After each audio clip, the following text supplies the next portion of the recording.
This presentation will focus on Gen X. Generation X, as you'll remember, spans 1964 to 1980, and this is the generational cohort that I'm part of.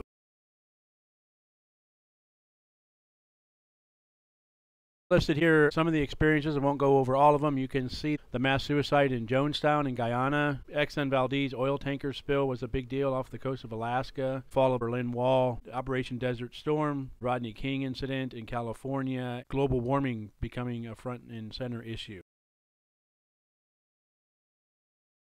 Some of the characteristics of the Generation X are they're more ethnically diverse and accepting than the previous generation, just on a whole, generally speaking. They're more individualistic, product of two-income families. They're the latchkey children. If you don't know what that is, that's when kids came home in the 80s. Both parents were working, and they either had a key wrapped around their neck, like a necklace, or maybe somewhere hidden around their house, on the outside of the house, or something like that in a safe place. That was where the term latchkey children came from. This generation cohort tend to be flexible. They are working to live rather than living to work, kind of their motto. And they're tolerant of alternative lifestyles as a whole, and they're ambitious and eager to learn, but want to accomplish on their own terms. They're not the type that they pay for 3 hours of class. They demand 3 hours of class. If they can get their 3 hours done in 2 hours or 2.5 hours, they're happy. Bit different characteristic than the previous generation, the boomer generation, where Generation X is a bit more lackadaisical in some ways, and have even been referred to by the baby boomers as the lazy generation.